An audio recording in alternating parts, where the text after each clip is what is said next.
Alhamdulillah nahmaduhu wa nasta'inuhu wa nastaghfiruh wa na'udzu billahi min sururi anfusina wa min sayyiati a'malina may yahdihillahu fala mudilla lahu wa may yudlil fala hadiyalah asyhadu an la ilaha illallah wahdahu la syarika lah wa ashhadu anna Muhammadan abduhu wa rasuluh. Allahumma salli wa sallim ala nabiyyina Muhammad wa ala alihi wa sahbihi wa man tabi'ahum bi ihsanin ila yaumiddin. Ya ayyuhalladzina amanu taqullaha haqqa tuqatih wa la tamutunna illa wa antum muslimun. Jamaah sekalian yang mudah-mudahan senantiasa dirahmati Allah Subhanahu wa taala. Kita bersyukur kepada Allah Subhanahu wa taala atas segala limpahan nikmat yang senantiasa Allah curahkan kepada kita semua. Kita bersyukur kepada Allah Subhanahu wa taala atas nikmat hidayah yang senantiasa Allah tancapkan di dalam hati-hati kita. Dan kita berharap memohon selalu kepada Allah Subhanahu wa taala, mudah-mudahan Allah Subhanahu wa taala senantiasa memberikan hidayah tersebut kepada kita sampai ajal menjemput kita. Baik ikhwan fiddin rahimakumullah, sebagaimana yang kita ketahui bersama bahwasanya siang hari ini kita akan bersama-sama menyimak penjelasan dari Al-Quran dan Sunnah yang berkaitan seputar Ramadan. Sebagaimana yang sudah kita ketahui bersama bahwasanya tidak lama lagi kita akan masuk pada sebuah bulan yang dimana bulan tersebut di dalamnya terdapat berbagai macam keberkahan bulan Ramadan. Lebih kurang 13 atau 12 hari ya, kita akan bertemu dengan bulan Ramadan. Dan kita sama-sama tahu ikhwan fiddin bahwasanya bulan Ramadan itu berbeda dengan bulan-bulan yang lain. Karena pada bulan Ramadan Allah Subhanahu wa taala menyebutkan berbagai macam keutamaan di dalamnya. Jadi bulan Ramadan ini tidak sama dengan bulan yang lain. Allah membedakannya. Tidak sama ikhwan ya. Oleh sebab itu kita harus mempersiapkan bulan Ramadan ini dengan baik. Karena di bulan Ramadan itu disebutkan sebagai bulan untuk ibadah. Bulan Ramadan itu bulan untuk ibadah.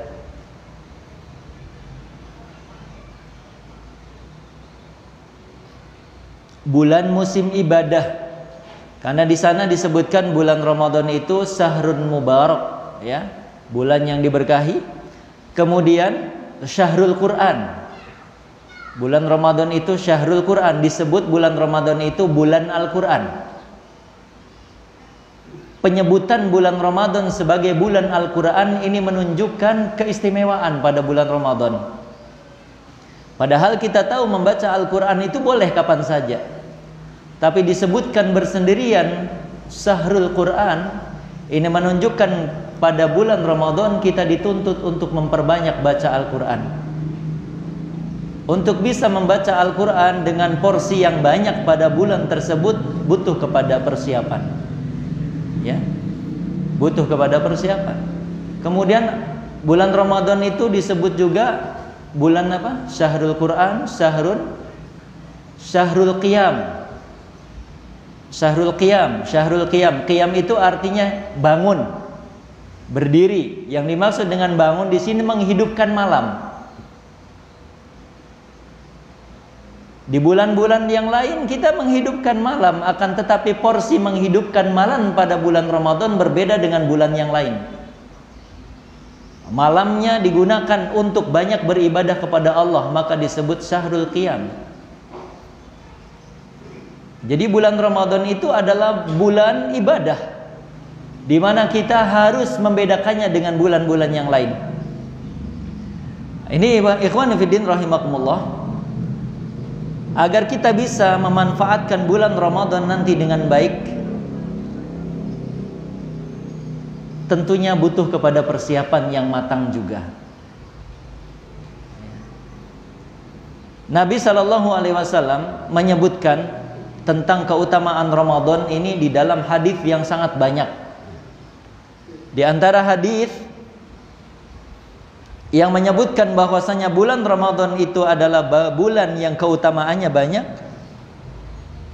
adalah sebagaimana Nabi SAW bersabda, atakum Ramadan syahrun mubarakun, ya. Datang kepada kalian bulan Ramadan, syahrun mubarak. Syahrun mubarak, bulan yang diberkahi. Kita tahu ikhwannya apa itu berkah. Berkah itu kathratul khairi, banyaknya kebaikan. Ini yang dimaksud dengan berkah. Berkah itu kalau diterjemahkan apa artinya? Banyaknya kebaikan.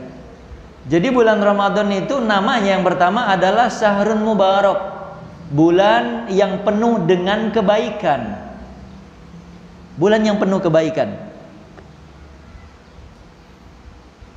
Karena kita tahu kebaikannya amat sangat banyak. Di antaranya ikhwan fillah rahimakumullah, ya, kebaikannya, ya, tufattahu fihi abwabus sama atau abwabul jannah di dalam riwayat yang lain. Bulan Ramadan itu berkahnya di antaranya yang pertama adalah bahwa pada bulan Ramadan pintu surga dibuka. Tufattahu abwabus sama atau abwabul jannah, pintu surga dibuka. Kemudian wa taghallaqu fihi abwabul jahim, dan ditutup pintu neraka. Wa taghulla fihi maradatus syayatin. Pada bulan Ramadan, ya, syaitan-syaitan pun dibelenggu. Syaitan-syaitan dibelenggu, tidak berkeliaran bebas. Fihi lailatun khairun min alfi syahrin. Pada bulan Ramadan terdapat satu malam yang nilainya satu malam itu lebih baik dari 1000 bulan. 1000 bulan itu nilainya lebih kurang 83 tahun lebih. Masya Allah, ada satu malam yang nilainya sampai 83 tahun. Yang bila kita bisa, ya, menggunakan malam tersebut untuk beribadah kepada Allah, ya, kita sudah tahu berapa nilai hitungannya. Makanya para ulama terdahulu mereka selalu berdoa kepada Allah Subhanahu wa taala 6 bulan sebelum datang bulan Ramadan untuk bisa dipertemukan dengan bulan Ramadan. Karena keutamaan ini yang membuat mereka tergiur, yang membuat mereka bersemangat berdoa kepada Allah untuk bisa bertemu dengan bulan Ramadan, karena adanya keutamaan-keutamaan tadi. Keutamaan ini tidak ada pada bulan-bulan yang lain. Kemudian di dalam hadis yang lain, Nabi SAW juga menyebutkan, ya, dengan menambahkan pada bulan Ramadan itu akan ada panggilan penyeru yang memanggil. Wanada munadi, akan ada panggilan yang menyeru memanggil, ya baghiyal khair aqbil. Wahai para pencinta kebaikan, bersegeralah. Bersegeralah apa? Bersegeralah cepat melakukan kebaikan. Diberikan motivasi lebih. Kalau datang bulan Ramadan itu ada panggilan. Makanya ikhwan, ya, kita lihat di bulan Ramadan itu banyak orang-orang yang terpanggil untuk melakukan ketaatan. Sampai pun yang tadinya tidak pernah sholat di bulan Ramadan. Karena memang pada bulan Ramadan ada panggilan-panggilan untuk melaksanakan, menunaikan kebaikan. Ya baghiyasyarr, dan sebaliknya, wa ya baghiyasyarr aksir, wahai para pelaku keburukan, wahai para orang-orang yang suka berbuat dosa dan maksiat, aksir, berhentilah. Makanya kita lihat ikhwan, pada bulan Ramadan kemaksiatan berkurang. Bukan tidak ada tapi berkurang. Karena adanya panggilan-panggilan yang menyeru, memanggil hati-hati manusia. Untuk apa? Untuk bersemangat beribadah di bulan Ramadan dan meninggalkan dosa-dosa pada bulan Ramadan. Ini keutamaan-keutamaannya. Kemudian keutamaan yang lain, kata Nabi sallallahu alaihi wasallam, walillahi ataqa'u minan nari wa dzalika fi kulli lailah. Pada bulan Ramadan, di setiap malamnya Allah Subhanahu wa taala akan membebaskan manusia dari neraka, dan itu terjadi setiap malam.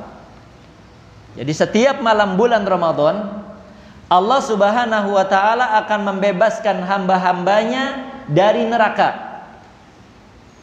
Dan itu terjadi pada setiap malam. Dan kita berharap, ikhwan fillah rahimakumullah, kita adalah kelompok nama-nama yang dibebaskan oleh Allah tersebut. Tidak dibebaskan di malam pertama, dibebaskan di malam kedua. Tidak dibebaskan di malam kedua, dibebaskan di malam ketiga. Ya, tidak dibebaskan di malam ketiga, dibebaskan di malam keempat, dan seterusnya. Dan kita berharap minimalnya kita dibebaskan di malam terakhir. Jangan sampai ikhwani fiddin, puasa lewat, Ramadan lewat, akan tetapi nama-nama kita tidak termasuk dari kelompok manusia yang dibebaskan dari neraka. Ini rugi. Nanti akan kita sebutkan kerugian yang sangat besar menimpa orang-orang yang seperti ini. Apa sebabnya, dan sebabnya nanti juga akan kita sebutkan. Maka ikhwan fillah rahimakumullah, begitu luar biasanya bulan Ramadan. Ya. Di dalam bulan tersebut Allah Subhanahu wa taala setiap malam akan membebaskan manusia dari neraka. Dan ini adalah sebuah harapan yang besar buat kita, yang kita meminta kita termasuk nama-nama yang dibebaskan tersebut. Kemudian ikhwan fillah rahimakumullah, keutamaan yang lain, ya. Nabi sallallahu alaihi wasallam menyebutkan tentang amalan yang ada pada bulan Ramadan. Pahala amalan yang dilakukan atau ibadah puasa Ramadan itu nilai pahalanya tidak sama dengan pahala ibadah-ibadah yang lain. Nabi sallallahu alaihi wasallam bersabda, kullu amal ibni Adam, setiap amalan ibnu Adam, amal soleh yang dilakukan oleh ibnu Adam, yudha'aful hasanatu asru amthaliha ila sab'imi'atin di'fin. Setiap amalan soleh yang dilakukan oleh anak Adam, itu setiap satu kebaikan Allah lipatkan menjadi 10 kebaikan sampai 700 kebaikan. Satu amalan kebaikan akan Allah lipatkan menjadi 10 kebaikan sampai 700 kebaikan. Banyak sekali kan ya? Ya, kalau ada 10 kebaikan yang kita lakukan, yang berarti sudah berapa? 100 kebaikan sampai 700 dikali 10 sudah berapa? 7.000. Itu kalau 10 kebaikan. Kalau yang kita lakukan sampai 100 kebaikan, berapa nilai kebaikan-kebaikan yang kita dapatkan dari amalan yang kita lakukan?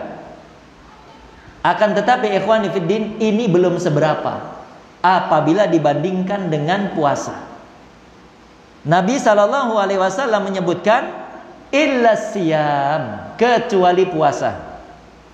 Artinya puasa itu nilainya, hitungannya tidak seperti menghitung amalan lain.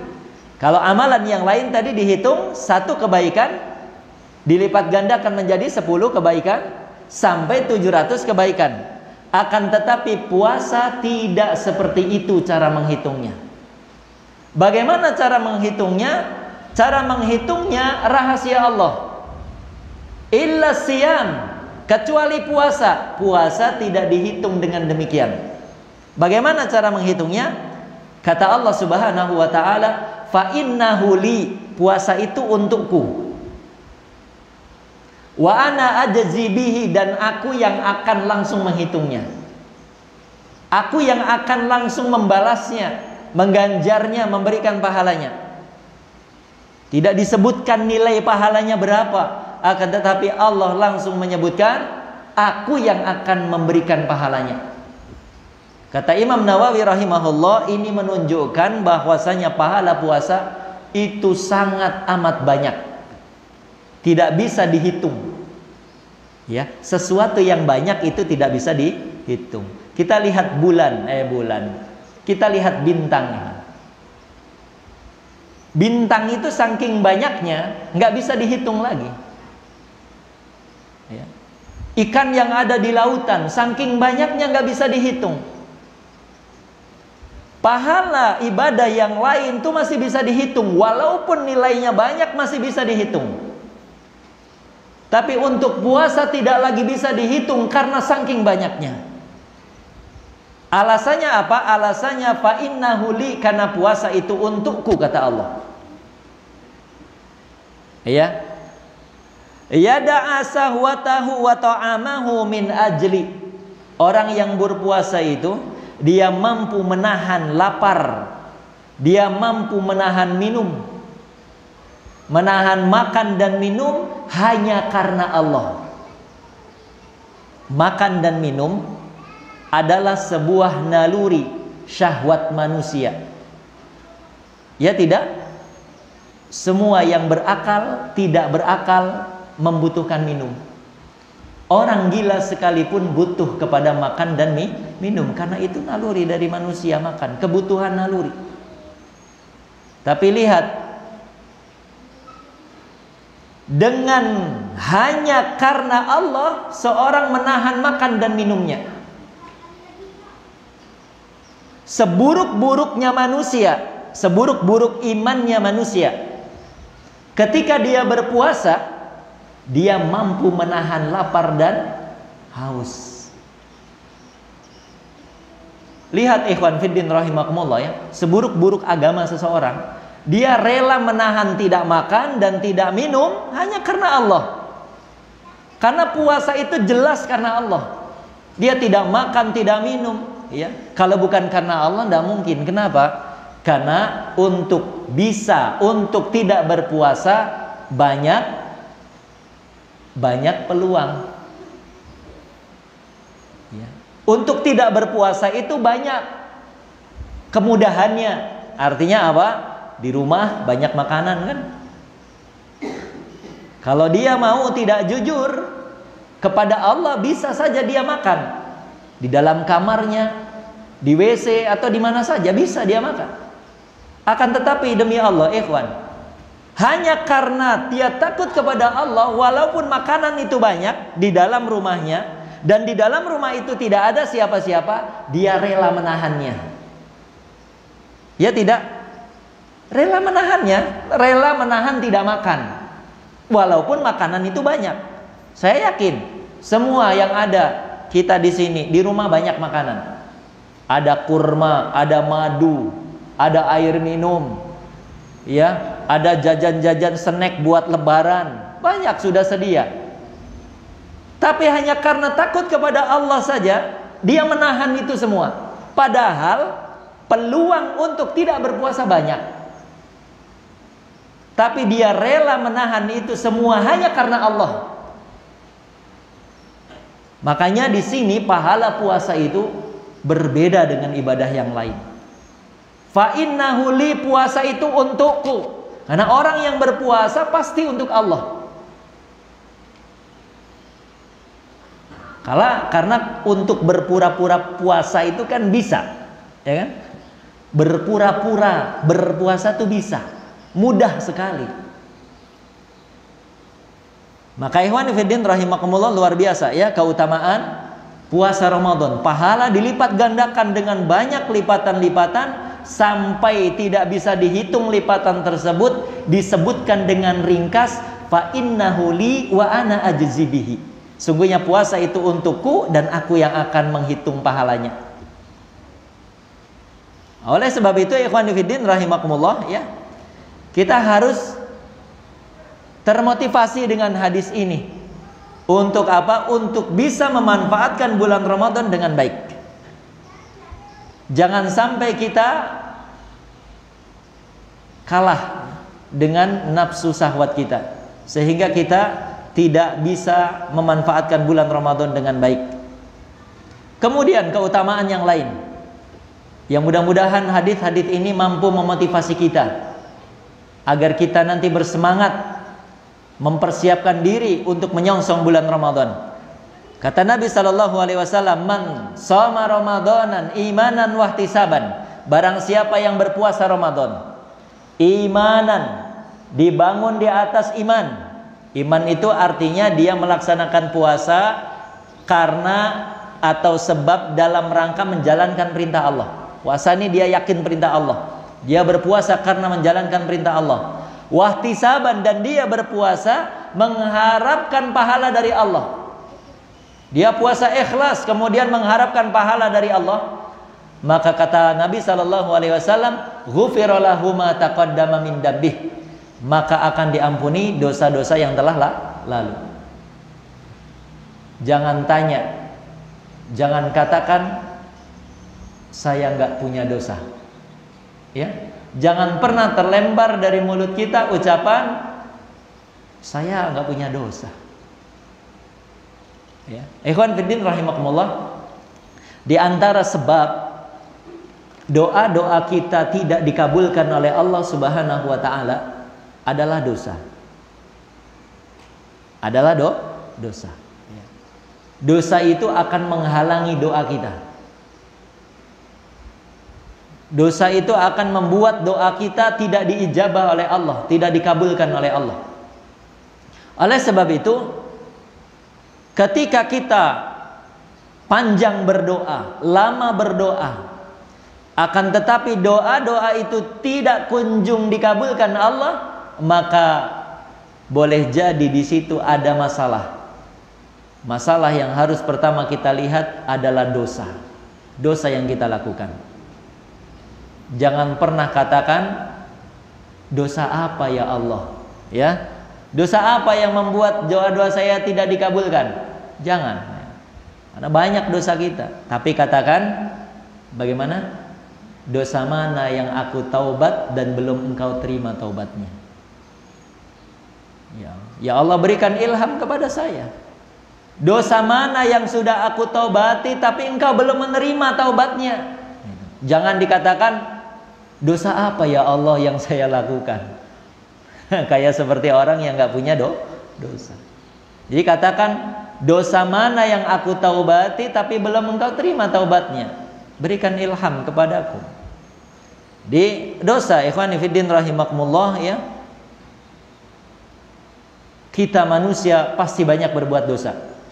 Dan Masya Allah, di antara keutamaan bulan Ramadan, seorang yang berpuasa ya di bulan Ramadan, dia akan mendapatkan ampunan. Diampuni segala dosanya yang sudah lewat.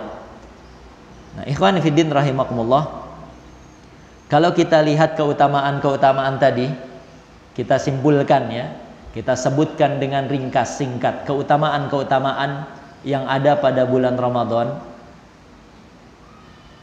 Luar biasa. Begitu menggiurkan buat kita ya. Pertama ya, buat kita ini di setiap malam Ramadan Allah Subhanahu wa taala membebaskan hambanya dari neraka, dan itu terjadi setiap malam. Kemudian yang kedua, amalan pada bulan Ramadan, ibadah yang dilakukan di bulan Ramadan itu otomatis pahalanya akan dilipat gandakan. Plus puasa Ramadan pun pahalanya tidak ternilai. Kemudian bulan Ramadan keutamaannya orang yang berpuasa akan diampuni dosa-dosanya. Ada satu malam yang nilainya 1000 bulan. Kalau kita lihat ikhwani fiddin dari keutamaan-keutamaan tadi ya, kalau kita lihat dari keutamaan-keutamaan tadi, seharusnya keutamaan tadi sudah mampu menggerakkan kita untuk bersemangat ya menyongsong bulan Ramadan. Ya tidak? Keutamaan besar ya. Makanya para ulama salaf kita, ikhwan fiddin rahimakumullah, mereka para sahabat ini ya, berdoa kepada Allah. Kanu yada'una Allah sittata ashhurin ayyuballighakum syahru Ramadan. Mereka para sahabat Nabi sallallahu alaihi wasallam biasa berdoa kepada Allah selama 6 bulan sebelum masuk Ramadan. 6 bulan sebelum masuk Ramadan mereka sudah terbiasa berdoa kepada Allah agar apa? Agar mereka dipertemukan dengan bulan Ramadan. Kenapa mereka sampai berdoa seperti ini? 6 bulan lamanya berdoa agar dipertemukan dengan bulan Ramadan. Alasannya tidak banyak, karena keutamaan tadi ya. Mereka adalah orang yang paling semangat untuk beribadah kepada Allah subhanahu wa ta'ala ya. Kemudian tsumma yad'una Allah sittata ashhuri ayyataqabbalahu minhum. Kemudian 6 bulan setelahnya mereka berdoa kepada Allah ya agar ibadah yang dilakukan di bulan Ramadan diterima. 6 bulan mereka berdoa agar ibadah Ramadan diterima. Masuk 6 bulan depannya dia berdoa agar bisa bertemu dengan bulan Ramadan. Karena apa tadi? Keutamaannya sangat luar biasa. Keutamaannya sangat luar biasa. Kemudian doa yang lain yang biasa dilakukan oleh para salaf kita, Allahumma sallimni ila Ramadan, ya Allah pertemukan kami kepada bulan Ramadan, wa sallim li Ramadan, dan berikan hidayah kepada kami pada bulan Ramadan untuk bisa beribadah di bulan Ramadan ya. Wa tasallamhu minni muqabbilan, dan jadikan ibadah yang dilakukan pada bulan Ramadan itu diterima oleh Allah Subhanahu wa taala. Ikhwan fiddin rahimakumullah, yang jadi masalahnya sekarang yang perlu kita khawatirkan, Nabi sallallahu alaihi wasallam mengingatkan kita semua. Kata Nabi sallallahu alaihi wasallam, kam min shaimin laisa lahu min siyamihi illal ju' wal atas. Kam min shaimin, betapa banyak manusia yang berpuasa, laisa lahu min siyamihi, akan tetapi dia tidak mendapatkan apa-apa dari puasanya. Jadi keutamaan yang kita tadi sebutkan dia tidak dapatkan. Illal ju' wal atas, kecuali dia hanya mendapatkan haus dan lapar saja. Dan kata Nabi, orang yang seperti ini itu adalah orang yang berpuasa. Makanya kamin shaimin, betapa banyak orang yang berpuasa. Dia berpuasa, akan tetapi dia tidak mendapatkan keutamaan yang tadi kita sebutkan. Dibebaskan dari api neraka, dilipat gandakan pahalanya, diampuni dosanya, mendapatkan malam Lailatul Qadar, mendapatkan semua keutamaan pada bulan Ramadan. Dia tidak dapatkan itu. Dan celakanya, mereka adalah orang-orang yang berpuasa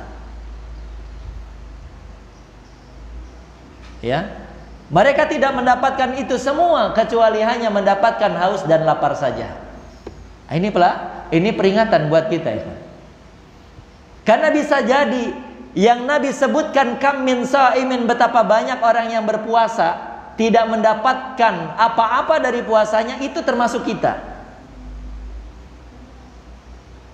Keluar dari bulan Ramadan, dosa kita masih utuh, nama kita masih tercatat sebagai penghuni neraka ya, dan kita tidak mendapatkan keutamaan apa-apa.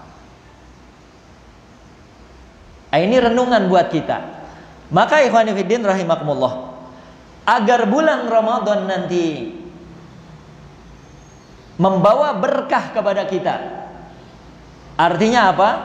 Artinya kita mendapatkan semua keutamaan-keutamaan itu.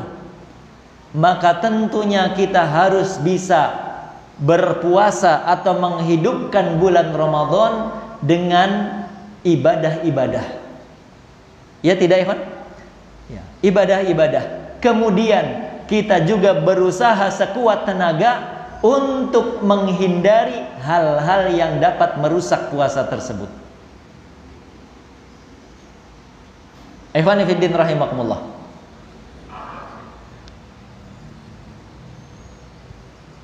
Kita akan analogikan dengan kehidupan dunia agar kita paham.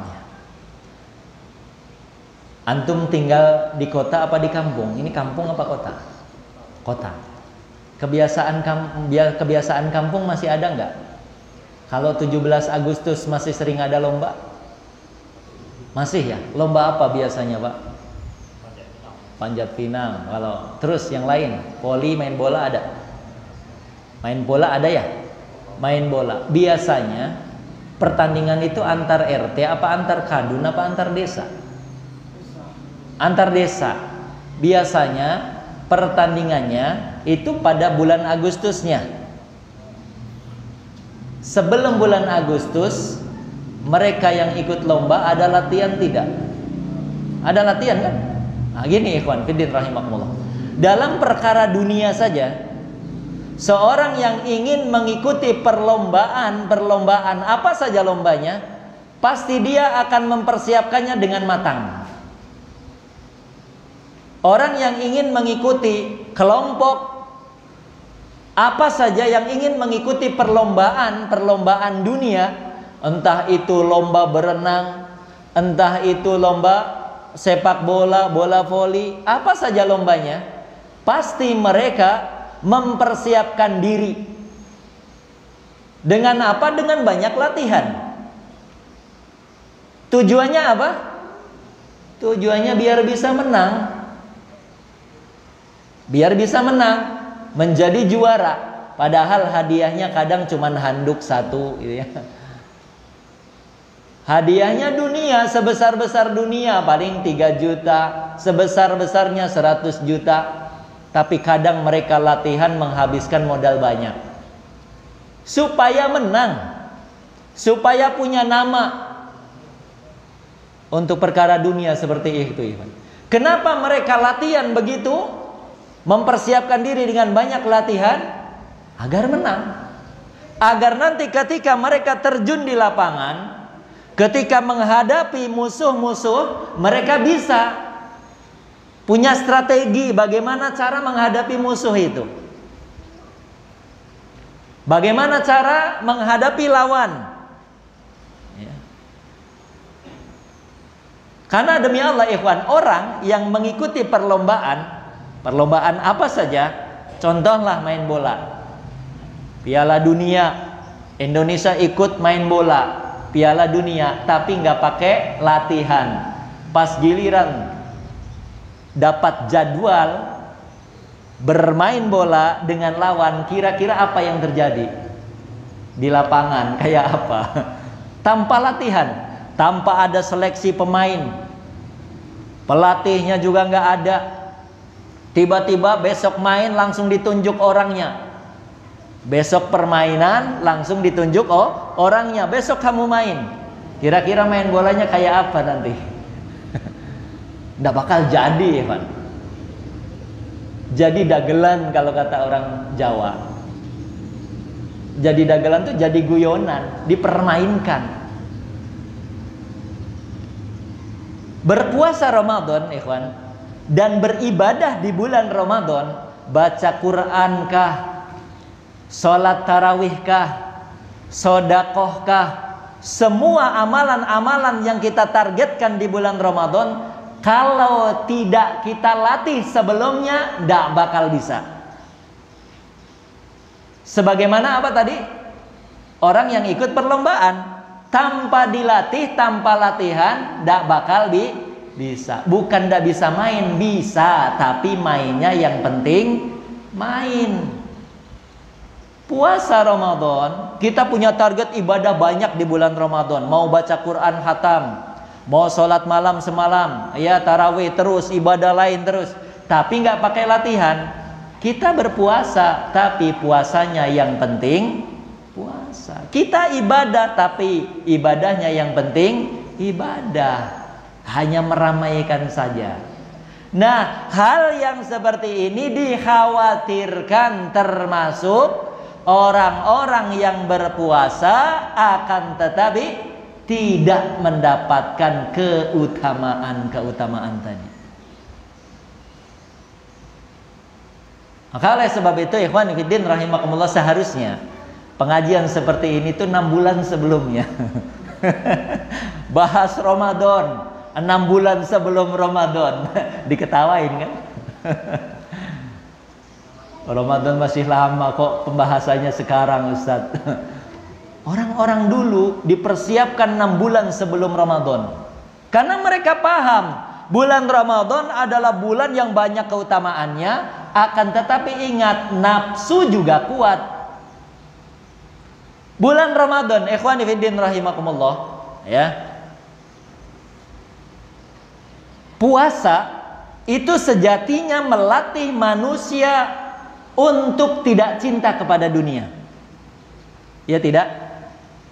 Di bulan puasa atau puasa itu sendiri mendidik manusia untuk tidak cinta kepada dunia. Kok bisa dikatakan seperti itu? Makan aja ditinggalin. Ya tidak? Makan aja perintahnya ditinggalkan. Makan yang merupakan kebutuhan kita, Allah perintahkan untuk ditinggalkan. Historisnya agar kita ini tidak cinta kepada dunia.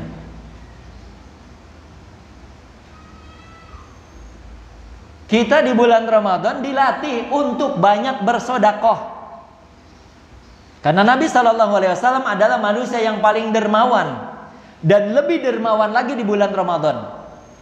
Kita diperintahkan dermawan di bulan Ramadan. Apa sih tujuan dari sedekah? Agar kita tidak rakus terhadap dunia. Tapi jadi pertanyaan, justru bulan Ramadan manusia lebih rakus kepada dunia daripada bulan-bulan yang lain. Ya tidak? Jadi nggak masuk. Tujuan dari puasa itu apa tuh nggak masuk. Ya kita lihat ikhwan, bulan Ramadan apa yang terjadi? Apakah manusia sibuk beribadah kepada Allah di bulan itu? Apalagi kalau kita lihat tontonan 10 hari terakhir bulan Ramadan. Masjid sama pasar ramai mana? Masjid sama mall ramai mana? Masjid dengan tempat-tempat perbelanjaan ramai mana?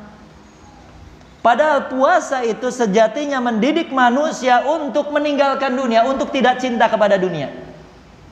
Tapi justru di bulan Ramadan manusia terbalik. Lebih cinta kepada dunia daripada bulan-bulan yang lain. Ini kita belum kena, artinya apa?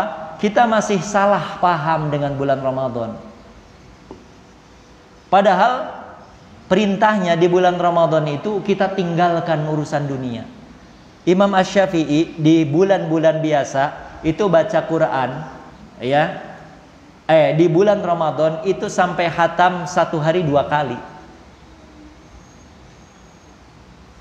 Berarti ngapain kerjanya beliau? Hanya ibadah saja kan? Para ulama salaf kita dulu, yang namanya majelis-majelis kajian tutup.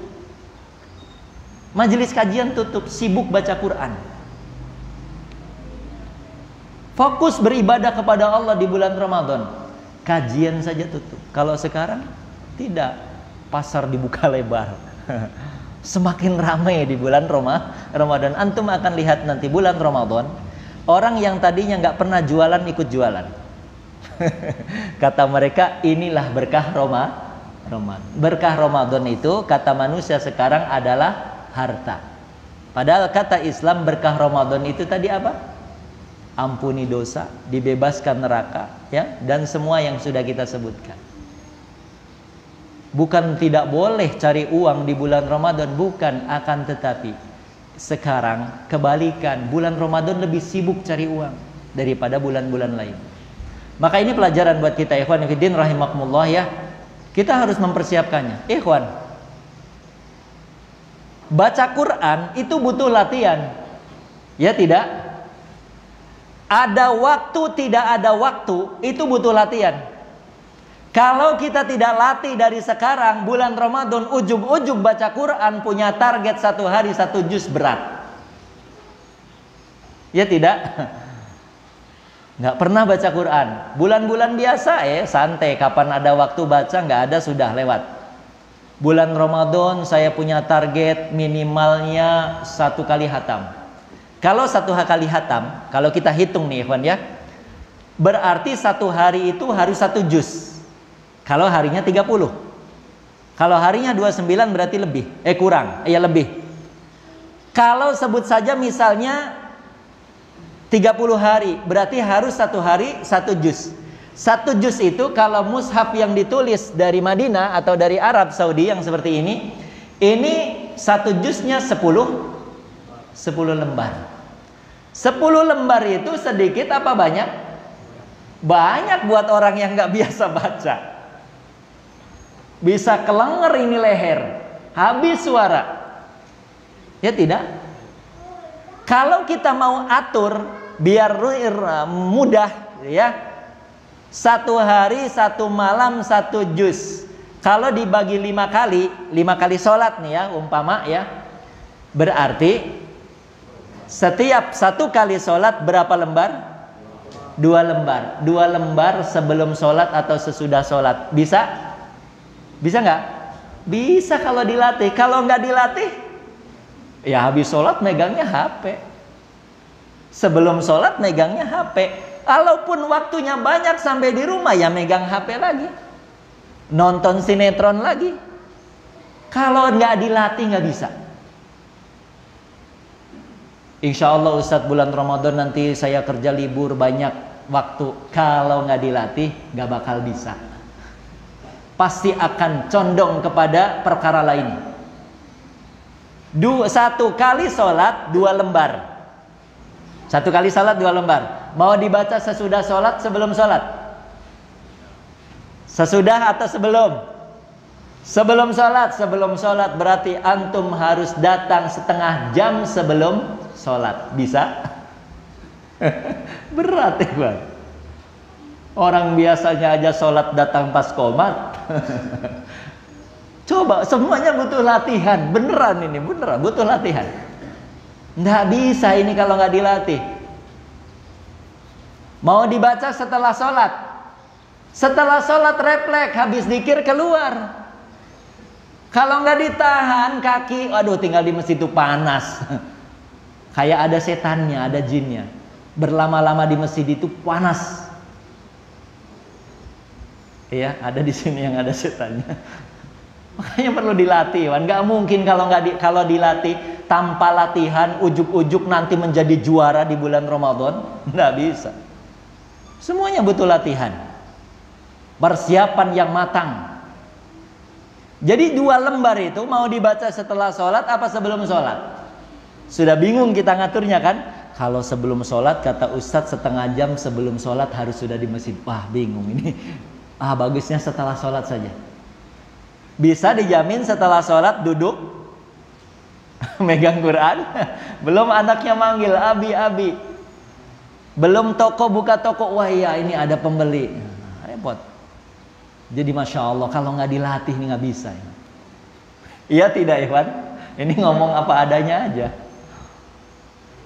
Oke, biar lebih mudah lagi. Kita bagi 2 nih yang 2 lembar. Yang 2 lembar kita bagi 2. 1 lembar sebelum sholat, 1 lembar setelah sholat. Lebih enteng. Ya kan tidak begitu kan?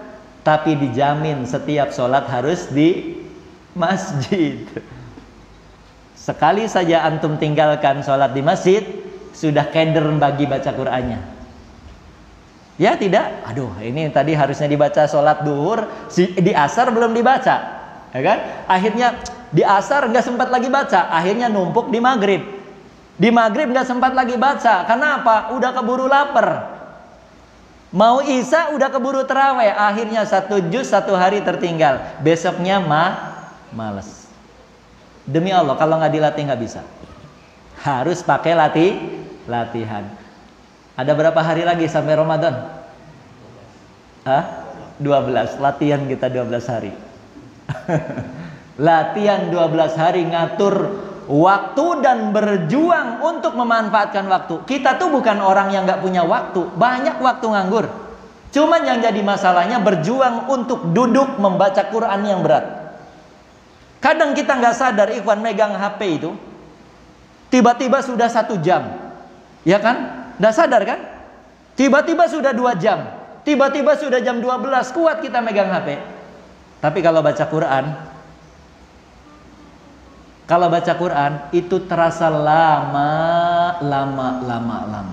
Baru dapat 1 lembar kayak sudah 2 jam baca Quran. Kenapa? Karena setannya terus bisik, kamu punya sibukan ini. Terus dibisiki. Diajak untuk lari dari ketaatan. Ikhwan fiddin rahimakumullah.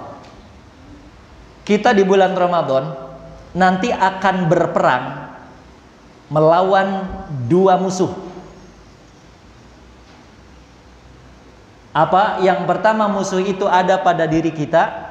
Yang kedua, musuh itu ada di luar kita.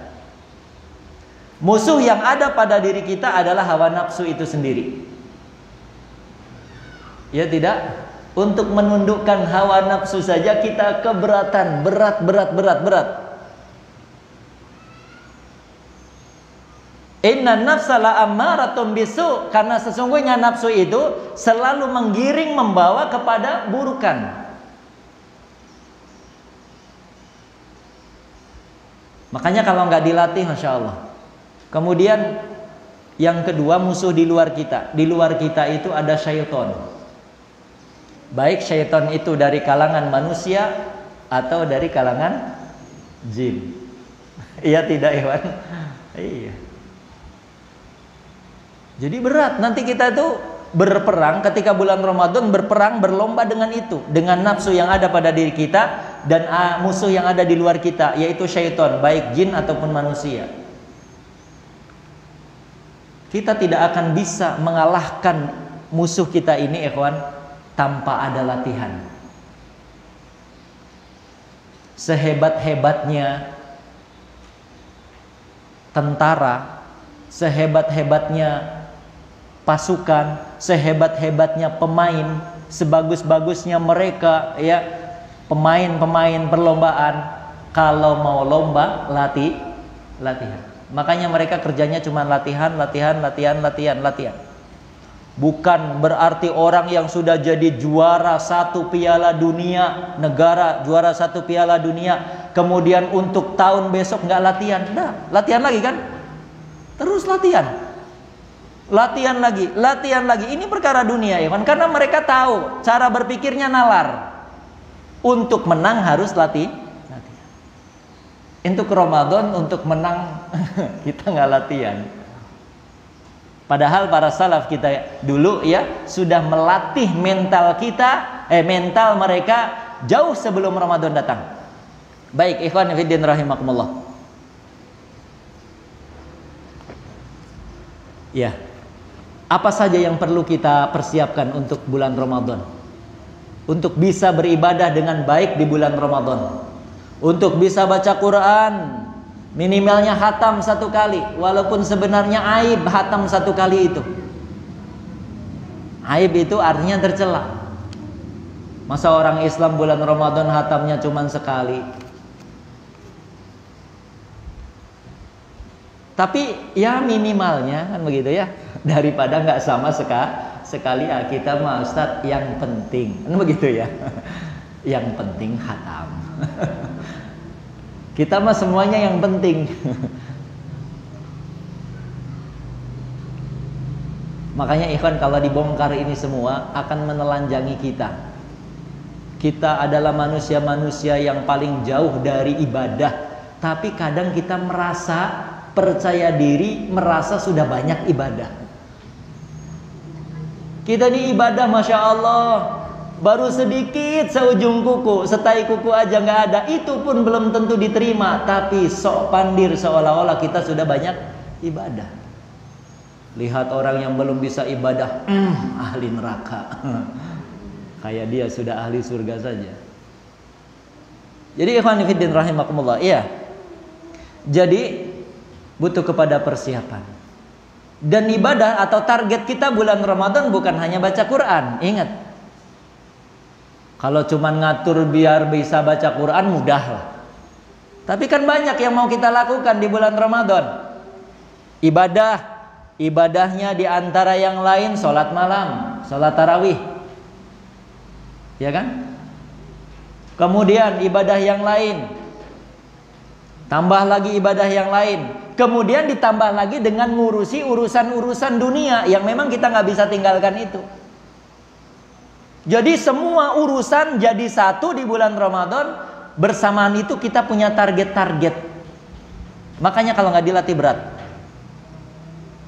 Ya kalau misalnya sudah jadi orang kaya, uangnya sudah 1 triliun, di kasur banyak, di bantal banyak, ya mungkin nggak perlu mikir dunia, bulan Ramadan bisa, ya.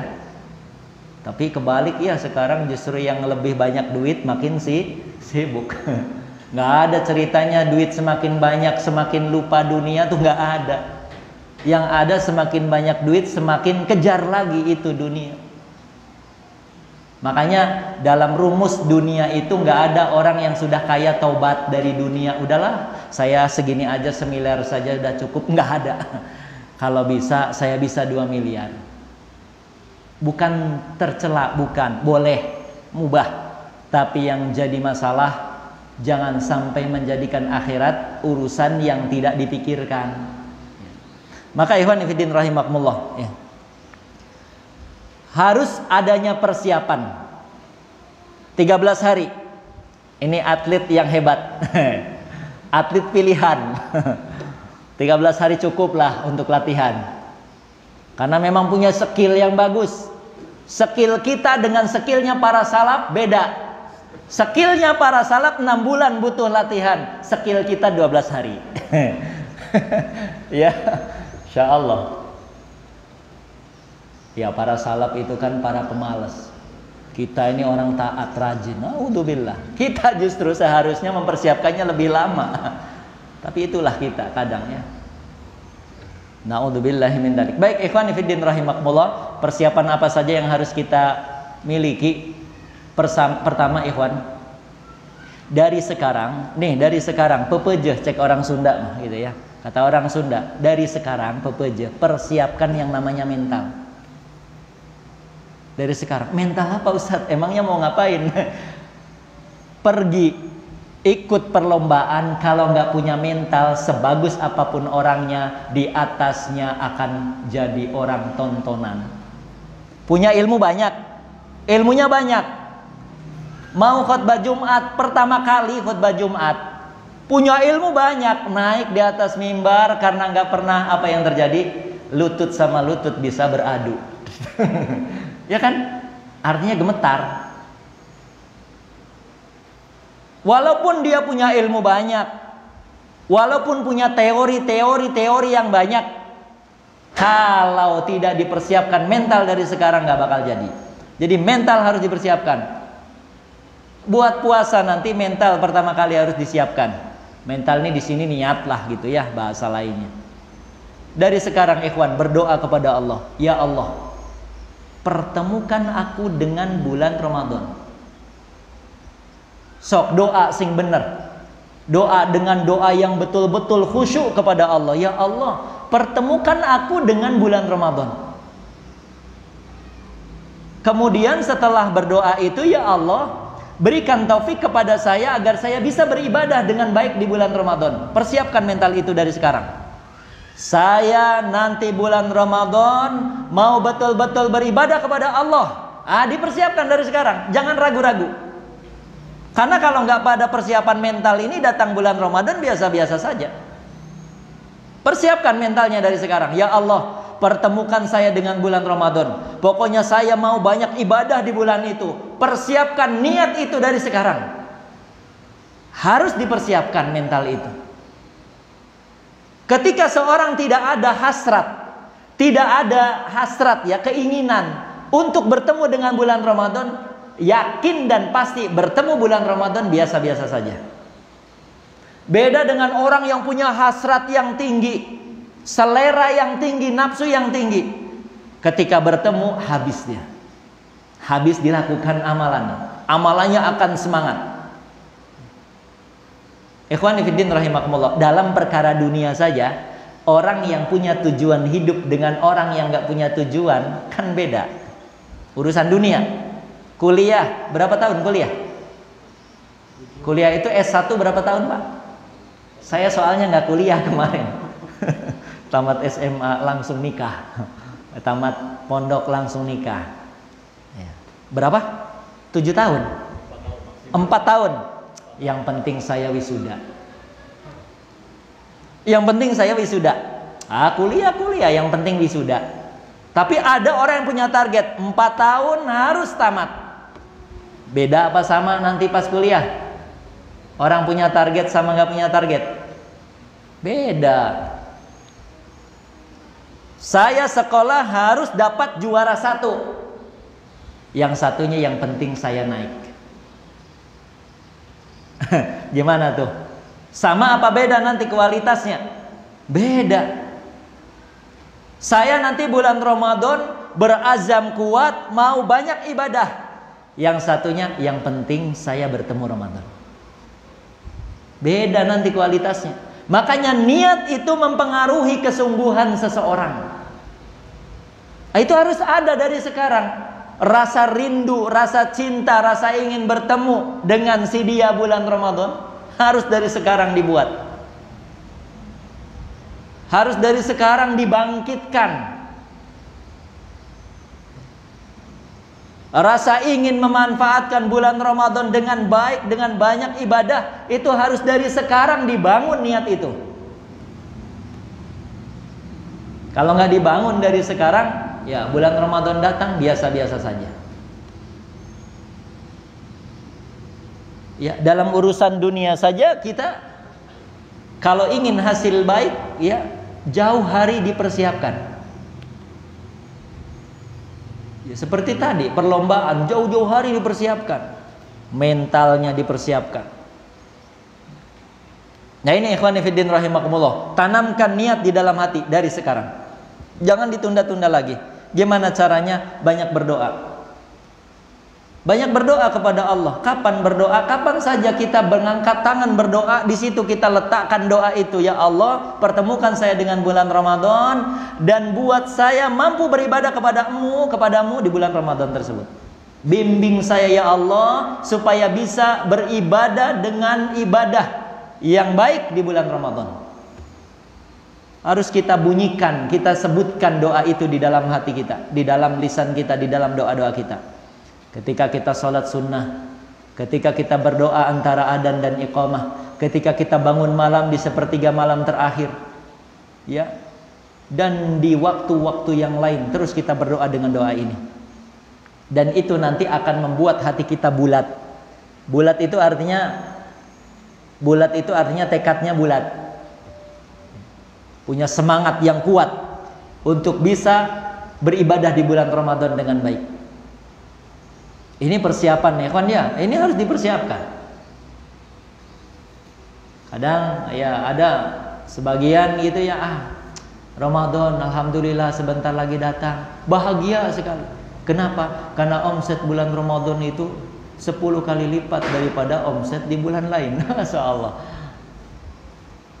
Jadi semangatnya ke itu. Bukan tidak boleh, ya boleh, tapi rugi. Nggak dapat keutamaan-keutamaan yang tadi disebutkan.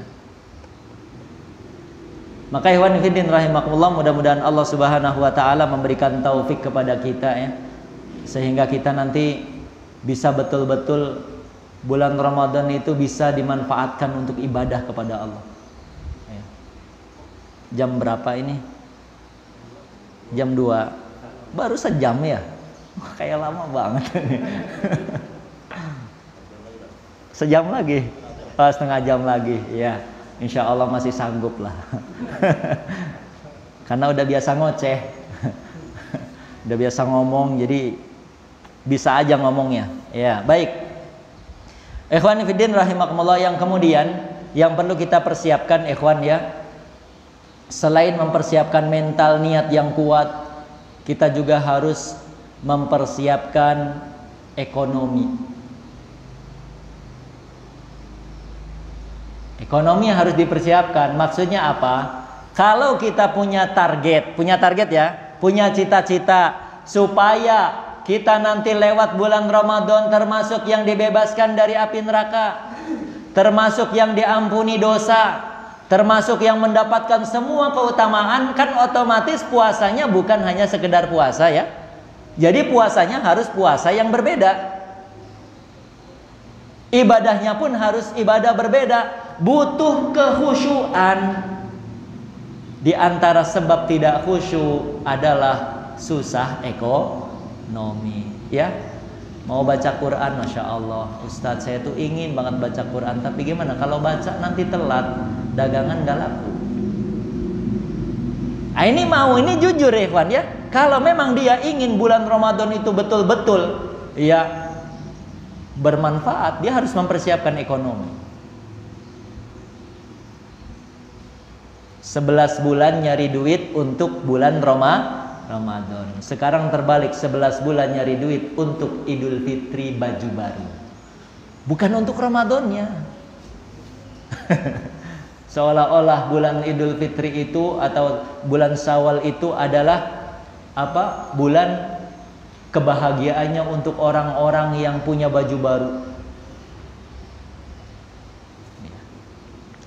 Ini ilmu yang kadang mungkin jarang kita dengar. Waduh, bulan Ramadan sama Ustadz Asep nggak boleh kerja. Bukan nggak boleh, silahkan kerja. Silahkan cari uang, mau cari buka toko sehari semalam nggak jadi masalah. Tapi yang jadi masalah target kita apa? Bulan Ramadan tuh target kita apa? Kan gitu, balik-baliknya kan sama kita lagi tuh. Targetnya apa bulan Ramadan itu?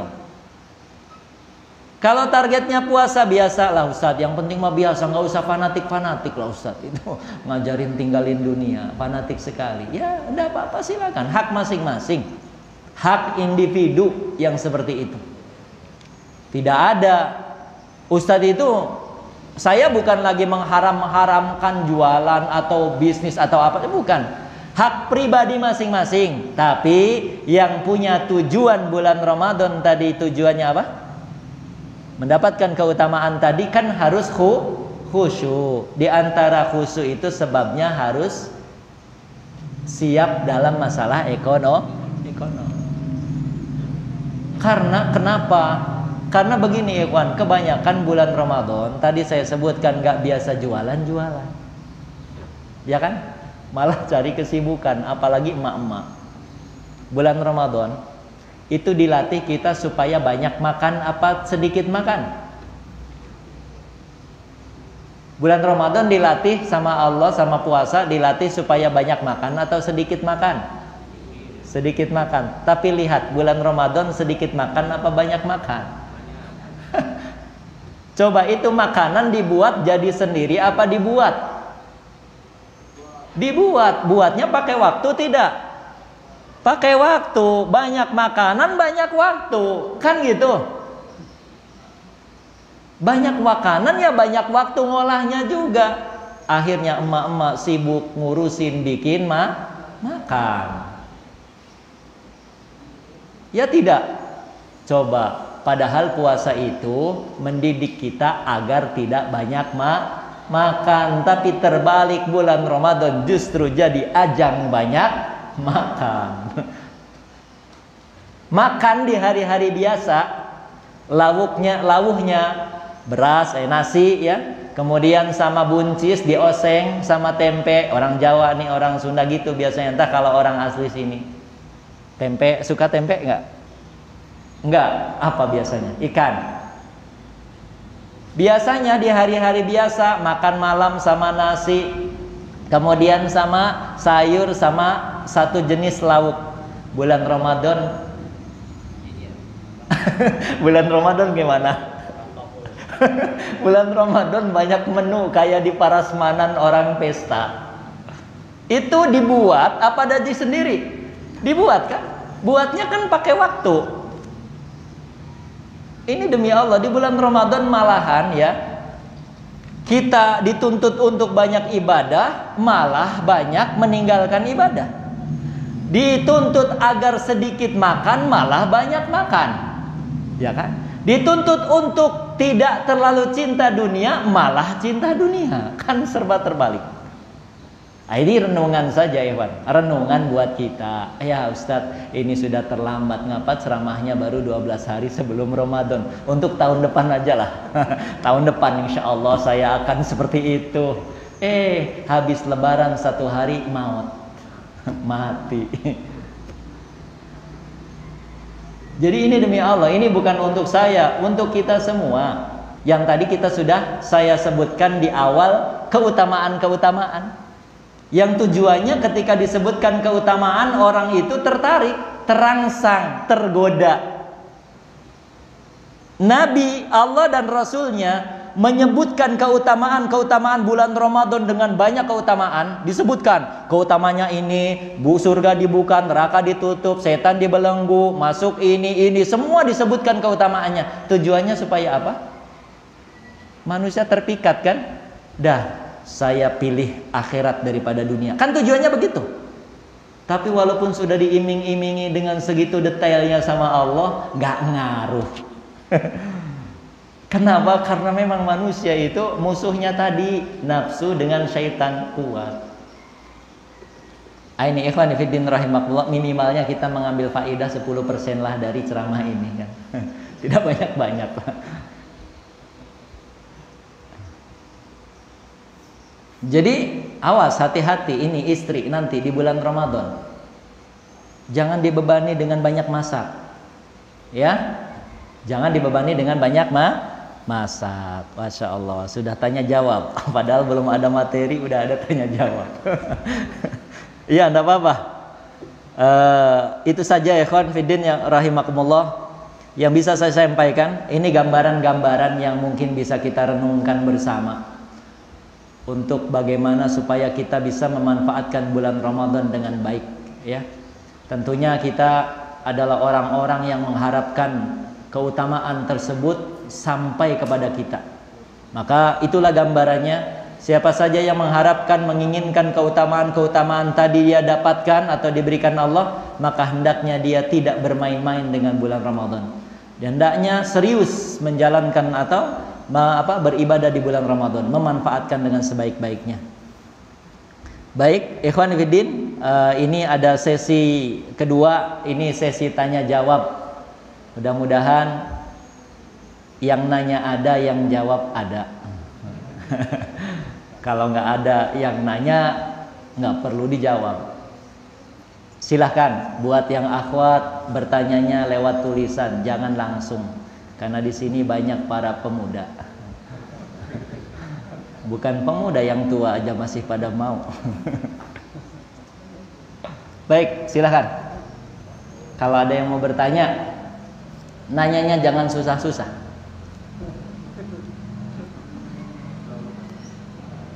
Udah dikasih syarat. Ayo silakan.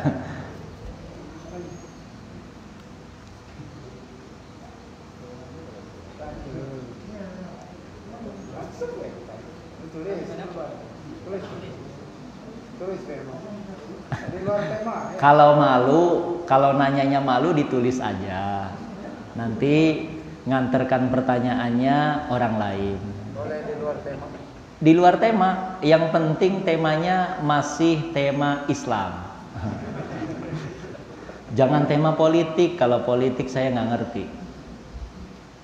Tema politik misalnya Ustadz, jangan tanya masalah politik. Temanya tema.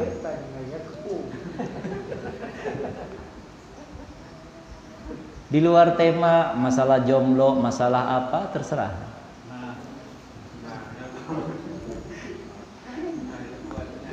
Padahal saya bawa buku khusus fikih sunnah, tapi baru ngomong segitu ya, belum sampai selesai. Tapi fikih Ramadan ini ikhwan ya, sebenarnya tadi kalau kita berbicara persiapan ya, persiapan mental, persiapan ekonomi, dan yang paling penting di antara persiapan ilmu. Kita harus punya ilmunya nanti bulan Ramadan ya. Kalau nggak punya ilmunya gimana? Harus punya ilmunya. Kan ilmu itu kan syarat supaya kita ini betul-betul berpijak di atas yang benar. Puasa kita nanti supaya benar itu kan harus pakai ilmu. Ada yang mau tanya? Kalau nggak ada, kita tutup, pulang saya.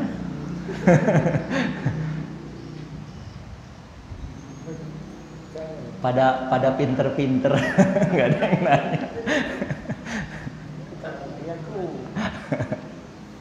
Iya. Di bulan Ramadan setan itu kan Iya. aku masuk di nafsu gitu. Yang dibelenggu tuh apa gitu ya? Setannya apa? Nafsu juga dibelenggu. Apa nafsu juga dibelenggu gitu ya? Wallahu alam bisawab ya. Syaitan itu dibelenggu. Para ulama itu ada yang mengatakan yang dibelenggu itu dedengkotnya. Tahu dedengkot kan? Dedengkot itu kibarnya syaitan. Ibaratnya itu pembesarnya. Ada yang mengatakan begitu. Ada juga yang mengatakan maknanya itu ya sesuai dengan bahasanya. Syaitan dibelenggu, asli dibelenggu semuanya. Tapi wallahu alam. Jelas ini pernyataan Nabi seperti ini ya. Ini adalah kabar dari Nabi yang kita harus yakini saja secara global. Sudah syaitan dibelenggu. Maksudnya yang dibelenggu apa, bagaimana kita nggak tahu. Karena apa, pada nyatanya ya manusia banyak yang masih tertipu. Jadi wallahu alam bisawab. Saya tidak bisa jawab yang dimaksud dengan belenggu ini karena para ulama sendiri banyak pendapat masalah syaitan dibelenggu. Tapi yang jelas musuh kita nanti bulan Ramadan itu adalah hawa nafsu dan syaitan. Syaitan itu ada dua, manusia dan jin. Iya kan? Kan dalam surat An-Nas, minal jinnati wan nas.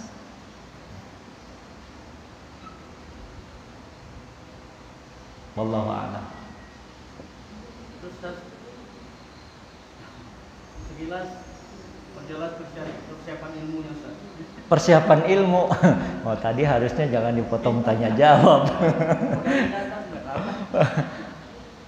Ya, pertama ya, kalau masalah ilmu kita harus paham dulu perintah puasa itu siapa yang merintahkan.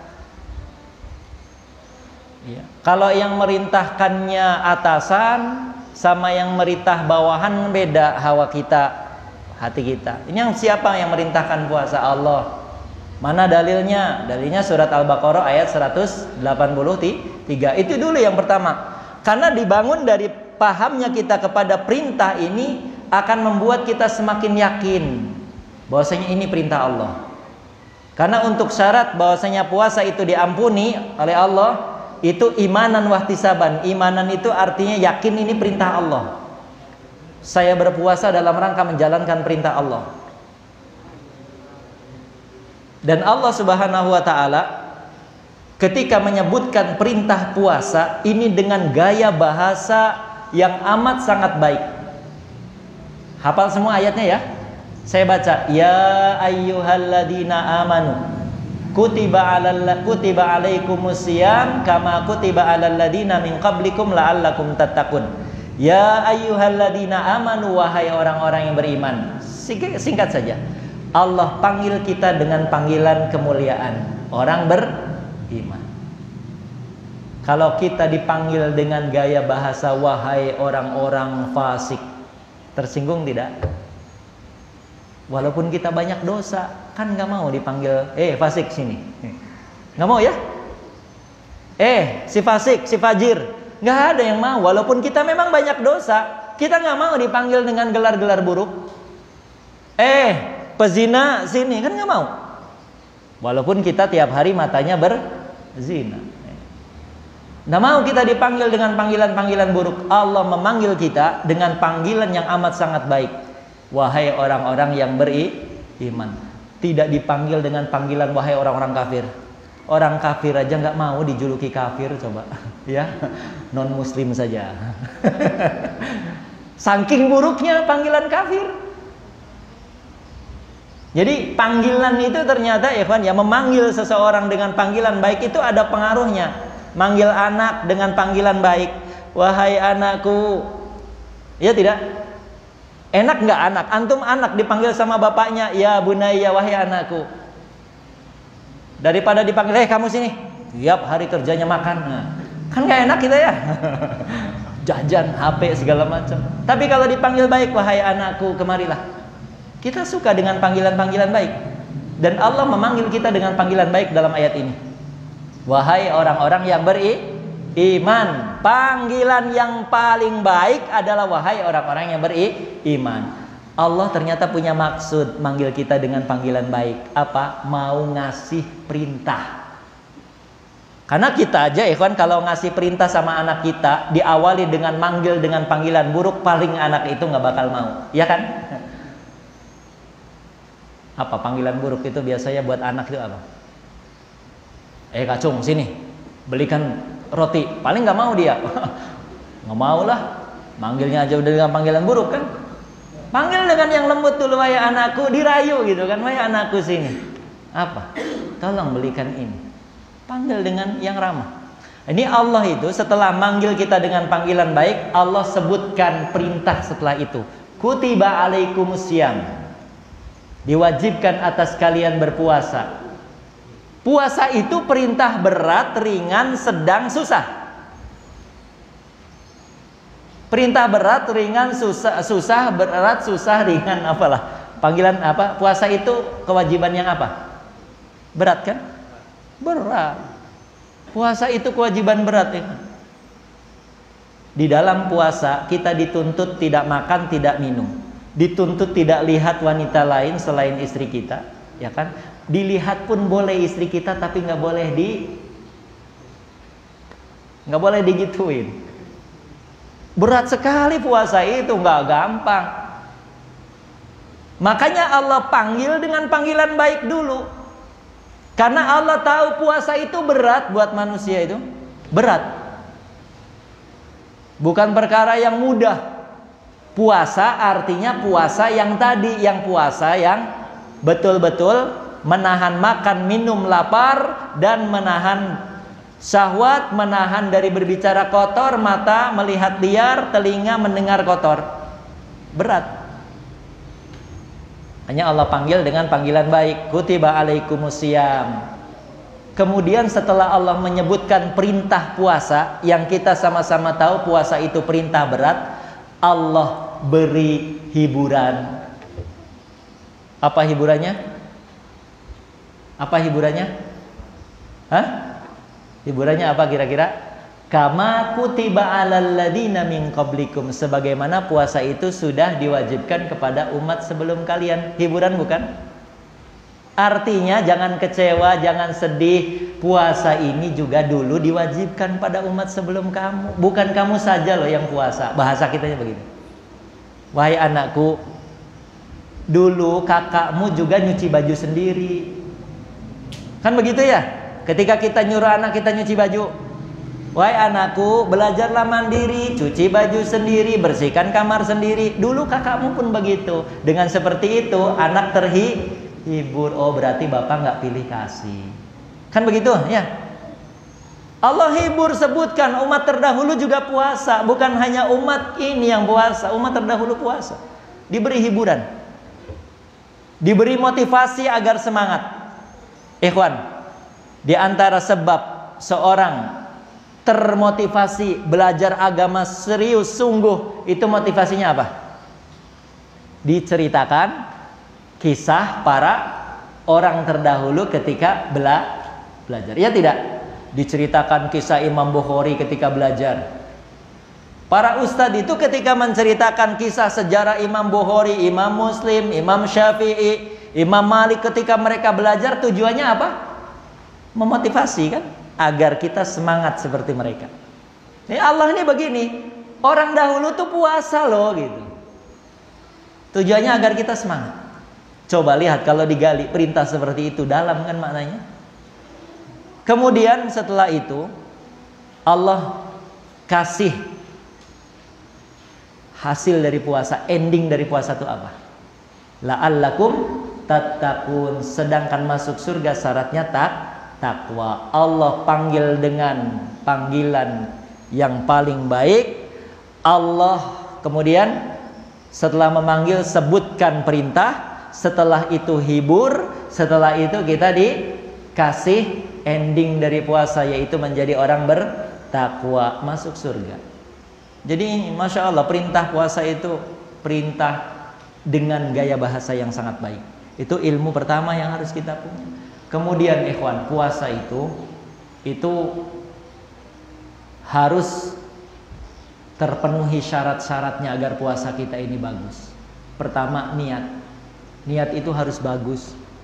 Niat itu ikhwannya, puasa ada niat. Ya kita sama-sama tahu ya, orang yang beribadah kepada Allah tanpa dibangun di atas niat, maka puasanya tidak akan diterima.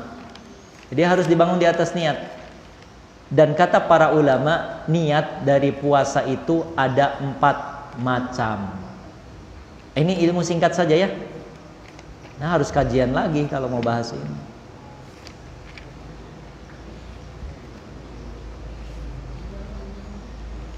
Perlu disampaikan nggak niatnya ini? Apa kapan-kapan? Tinggal 12 hari. Insya Allah. Ini memang orang-orang super kan, spesial kita. Niat ikhwan ya. Kita tahu nih hadis Nabi SAW, innamal a'malu binniyat. Artinya apa? Ibadah seseorang itu diterima atau tidak itu tergantung niat. Ingat, ibadah itu ada 2 syarat diterimanya. Yang pertama karena niatnya karena Allah, yang kedua sesuai dengan petunjuk Rasulullah. Kita bahas yang niat. Puasa itu kalau niatnya tidak benar nggak bakal diterima Allah. Maka bagaimana niat yang benar? Kata para ulama ada 4 syarat niat yang benar. Yang pertama al-jazmu. Niat yang benar itu ada 4 syarat. Yang pertama al-jazmu. Apa itu jazmu? Jazmu itu yakin. Yakin gimana? Nggak ragu. Artinya apa? Ketika di malam hari kita yakin berniat saya besok mau puasa. Atau ketika kita sahur kita yakin kita mau puasa. Bukan saya sahur nanti kalau saya kuat ya puasa, kalau nggak kuat ya nggak puasa. Nggak sah. Walaupun dia sahur tuh, tapi dia niatnya dalam hati begitu. Pokoknya nanti kalau saya kuat puasa, kalau nggak kuat nggak puasa. Ini nggak sah niatnya. Walaupun dia nggak makan, nggak minum seharian, nggak disebut niat, nggak sah puasanya. Jadi harus jazmu yakin. Saya besok mau puasa, harus yakin. Ada di sini petani sawit. Petani sawit, wah besok waktunya manen sawit kan, berat kan manen sawit itu ya. Besok saya kalau sanggup puasa, kalau nggak sanggup nggak puasa. Itu udah nggak sah puasanya. Walaupun seharian dia nggak makan nggak sah, karena dibangun di atas keraguan. Dan ingat, niat itu ikhwan tidak boleh dirubah. Niat itu harus ada sebelum ibadah dan selama ibadah. Sebelum ibadah niat itu harus ada, dan selama ibadah niat harus dijaga. Jangan pernah memalingkan niat ketika ibadah. Contoh, niat tadi malam puasa. Puasa dia. Ya. Jam 12 malam leher sudah kering, perut sudah keroncongan. Kemudian saya berniat membatalkan puasa. Nyari makanan gak ketemu, sudah batal walaupun gak makan. Karena dia sudah merubah niat. Ya, jadi niat ini berlangsung dari semenjak dia belum ibadah sampai ketika dia sedang ibadah, harus tetap niat sedang ibadah. Jangan sekali-kali dipalingkan dari itu. Ini kan banyak yang gak tahu ya. Pergi ke pasar, nanti kalau kuat puasa, kalau nggak kuat batal. Ini udah rusak puasanya. Keraguan. Saya mau batal puasa aja lah. Nyari air minum nggak dapat, nyari makan nggak dapat, udah batal tuh puasa. Walaupun nggak makan, nggak minum, ketika niat dia ingin membatalkan, maka dia sudah batal puasanya. Ini bahaya. Ini kan perlu ilmu kan. Kemudian ikhwan fillah rahimakumullah, yang kedua, niat itu harus ta'yin. Fala budda min ta'yinin niyyah fi shaumi Ramadan wa shaumil fardi wal wajib. Niat puasa Ramadannya harus ditakyin. Harus ditentukan besok tuh mau puasa apa. Karena puasa itu banyak macamnya, ya. Besok saya mau puasa Ramadan. Itu harus ditentukan, dita'yin. Karena ibadah puasa tuh banyak macamnya. Sama seperti sholat itu banyak macamnya. Antum dari rumah, Allahu Akbar, adzan duhur. Dari rumah mau niat sholat apa? Sholat duhur. Sampai di masjid, sholat apa? Sholat tahiyatul masjid dulu, ya kan? Sholat 2 rakaat sebelum duhur. Bahkan ada yang 4 rakaat. Berarti kan banyak sholat. Dari rumah niatnya mau sholat duhur, sampai di masjid banyak melakukan sholat. Bedainya pakai apa? Pakai niat. Hati-hati, jangan sampai kita sholat nggak pakai niat. Tapi tetap ya niat itu di hati ya, nggak usah dibunyikan. Ini kenapa dibunyikan? Karena lagi ceramah. Maksudnya tuh lagi nyampaikan ilmunya. Kalau misalnya ya kan nggak bisa. Niat itu kan bisa, harus diucapkan. Kalau lagi ngajar kan harus diucapkan. Tapi nanti prakteknya di hati niat itu. Maka dibedakan pakai niat. Pertama saya masuk masjid, sholat tahiyatul masjid. Dibunyikan niat itu di dalam hati. Kemudian niat sholat setelah adzan, sholat 2 rakaat atau 4 rakaat sebelum duhur. Harus dibunyikan niatnya. Itulah namanya ta'yin. Karena fungsi niat itu membedakan satu ibadah dengan ibadah yang lain. Mau sholat duhur, niatnya sholat duhur. Inilah ta'yin. Jadi puasa itu harus dita'yin. Ditentukan mau puasa apa besok. Puasa Ramadan. Kemudian yang berikutnya tabyid. Niat itu dianggap sah. Niat puasa Ramadan dianggap sah ketika niatnya diniatkan di malam hari. Kapan waktunya? Ma baina ghurubi syamsi ila tulu'il fajri. Dimulai dari terbenamnya matahari sampai terbit fajar. Itu waktu untuk meniatkan. Dari mulai matahari terbenam berarti maghrib sampai subuh. Itu waktunya niat. Kapan saja di waktu itu silahkan niat. Kalau misalnya ada yang niat habis sholat isya, boleh tidak? Boleh, karena biasanya kalau tidur kebablasan adzan subuh. Kan bahaya. Sebelum subuh, habis sholat isya belum niat mau puasa Ramadan, tiba-tiba bangun subuh belum niat, itu repot. Padahal puasa itu niatnya harus malam hari, beda dengan puasa sunnah. Kalau puasa sunnah, sebagaimana yang kita tahu ya kan, puasa sunnah itu niatnya siang nggak jadi masalah kan. Pagi-pagi pulang dari masjid sholat subuh, habis sholat suruk di masjid, pulang ke rumah, ibu, istriku, tersayang, tercintaku, ada apa di rumah? Nggak ada apa-apa, Pak. Ya udah saya niat puasa. Sah puasa sunnah. Puasa Ramadan nggak bisa begitu. Dia harus malam niatnya. Mari mulai kapan? Terbenam matahari sampai terbit fajar. Harus diniatkan. Ya lagi sahur lah niat gitu kan. Ya sebenarnya dengan sahur itu pun dia sudah berniat untuk puasa. Cuman masalahnya kalau sampai nggak terbangun gimana? Ya, makanya ada saudara-saudara kita yang biasanya habis sholat taraweh nawaitu shauma ghadin an ada gitu kan? Itu dibaca setelah sholat isya. Baik, kemudian yang berikutnya yang terakhir tajdidun niyah. Niat itu selalu diperbaharui setiap malam. Puasa Ramadan 29 hari, setiap malam berniat di dalam hati. Tapi ini perkara ikhtilaf, perkara khilaf. Ada ulama yang mengatakan cukup niat sekali untuk puasa Ramadan sudah cukup. Dia harus berniat ulang ketika terpotong dengan batal puasa. Misalnya dia 20 hari dia puasa. Setelah itu dia mudik, nggak puasa. Maka hari besok ketika dia berpuasa harus berniat ulang. Ya. Tapi kalau tidak terpotong, cukup sekali niat. Ini sebagian ulama mengatakan begitu. Tapi saya lebih condong dengan pendapat yang mengatakan tajdidun niyah. Niat itu diperbaharui setiap malam. Tapi kalau ada ustadz yang ngomong niat itu cukup sekali, nggak usah saling berbantah-bantahan. Ini masalah khilaf. Ya.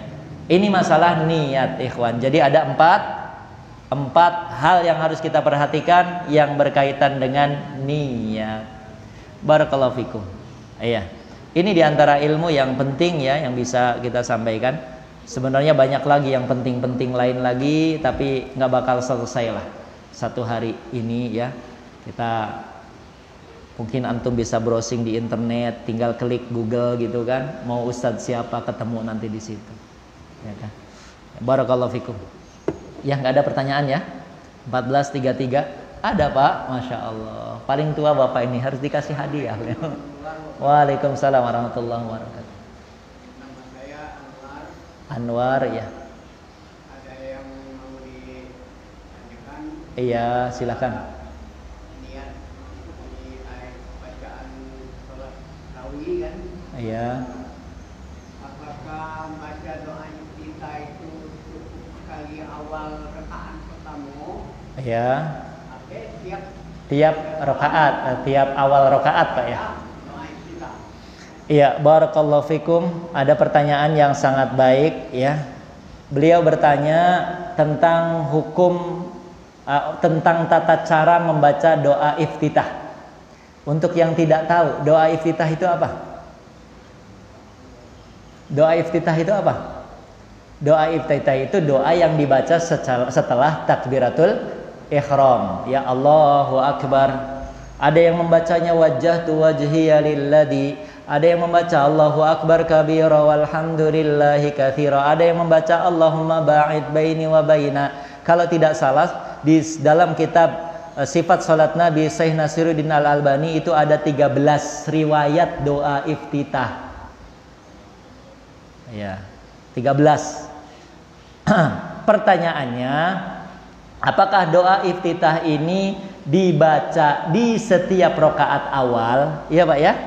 Nah, setiap awal rakaat apakah dibaca doa iftitah itu? Maka jawabannya kita kembalikan kepada hukum membaca doa iftitah. Doa iftitah itu hukumnya apa?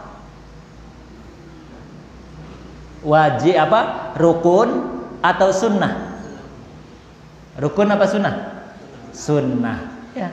Doa iftitah itu sunnah. Enggak baca doa iftitah aja enggak apa-apa. Artinya begitu. Kan kalau sunnah kan begitu. Yang rukun itu Al-Fatihah. Enggak baca Al-Fatihah enggak sah sholat. Nah, jadi pertanyaannya bagaimana? Apakah cukup membaca iftitah itu sekali saja atau di setiap awal rakaat? Kalau 2 berarti ada berapa kali? Ada 4 atau sampai 5. Tergantung witirnya mau 2 atau 1 atau 3 sekalian. Maka ikhwan, dikembalikan jawabannya itu kepada hukum. Apa hukum membaca iftitah? Hukum membaca iftitah itu sunnah. Artinya apa? Tidak dibaca pun tidak mengapa. Allahu Akbar, Alhamdulillah, langsung gak apa-apa. Tapi dia gak dapat pahala. Ya terserah kita mau pakai yang mana. Mau dapat pahala apa tidak.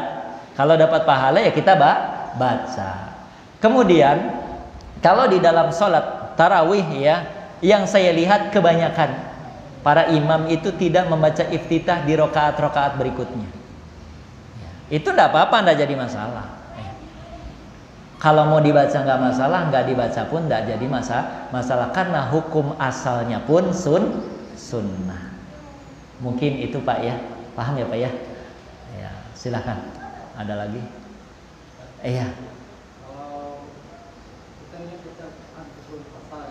Baca Al-Quran di bulan puasa masih terbata-bata apakah diterima? Alladzina yaqra'ul Qur'an wa yatakakka'u falahu ajron. Siapa yang baca Quran dan baca Qur'annya masih terbata-bata, maka dia dapat 2 pahala. Iya tidak? Kalau orang yang baca Qur'annya fasih, lancar, ma'a syafaratil kiramil baroroh, dia akan disejajarkan dengan syafaratil kiramil baroroh. Tapi kalau yang masih terbata-bata dapat 2 pahala. Jadi pertanyaan, yang terbata-bata itu punya kriteria apa tidak? Orang yang baca Quran masih terbata-bata dapat 2 pahala. Ada kriterianya enggak terbata-batanya? Apa semua orang yang baca Quran dengan terbata-bata itu dapat pahala? Atau kriteria khusus? Ini kan perlu diklarifikasi ya. Ikhwan, hadis yang menunjukkan bahwasanya orang yang membaca Al-Quran itu terbata-bata dapat 2 pahala bagi mereka orang-orang yang masih belajar. SD enggak, SD jadi, SMP jadi, SMA jadi, bahkan sudah punya cucu 13 pun jadi. Yang penting dia masih belajar. Tapi kalau saya sudah pintar, buat apa belajar lagi? Udah hebat saya. Pas baca dosa yang dia dapat. Kenapa? Karena kesombongannya dia merasa sudah pintar, gak mau belajar lagi. Nih makanya yang jadi imam hati-hati. Jadi imam itu harus sering belajar baca Quran. Udah bener belum bacaan saya? Terus belajar. Karena Al-Quran itu kata Allah, kata Nabi SAW, dia bisa menjadi syafaat buat kalian dan bisa menjadi hujjah atas kalian. Huruf yang ada di dalam Al-Quran nanti pada hari kiamat bisa nuntut, ya Allah, si fulan baca saya dengan kedoliman. Saya yang harusnya dibaca gak terima dia. Nuntut di akhirat. Udah dolim. Siapa yang dituntut? Orang yang sok ngerti, pinter, gak mau belajar lagi. Makanya yang dapat 2 pahala itu orang yang masih merasa saya ini masih bodoh dan saya masih belajar. Tapi kalau orang yang sudah merasa pintar, dibenerin, gak mau, malah, wah siapa kamu? Kamu kencing aja belum lurus. Masya Allah. Orang-orang tua sekarang kalau dibenerin anak-anak muda, kamu saya tahu kencing kamu juga belum lurus. Kamu dulu main ini, main itu. Ini orang seperti ini bukan dapat 2 pahala, tapi dapat dosa. Sekarang antum yang nanya posisinya sudah merasa sok tahu apa masih belajar? Kalau masih belajar buktikan belajarnya di mana. Jadi itu ya. Kalau masih belajar berarti masih dapat 2 pahala, enggak dapat dosa. Dapat dosa itu buat orang yang merasa pintar dan sok pintar, enggak mau belajar lagi. Dibenerin malah enggak mau, malah yang benerin dibilang ngaji apa anak ini ya. Sudah berani sama orang tua. Selama ini enggak ada yang berani negur dia. Iya. Jelas mungkin ya. Ada lagi jawaban? Jawaban pertanyaan.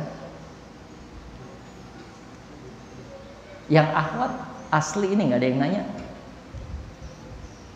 Ya. Terkait dengan doa iftitah tadi, Iya. apakah setiap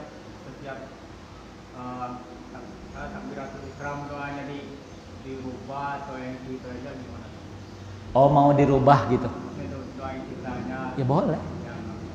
Antum setiap rakaat baru merubah doa iftitah. 13 saya hafal semua Ustadz, mau saya baca semua nggak apa-apa. Cuman yang nggak boleh itu digabung-gabung.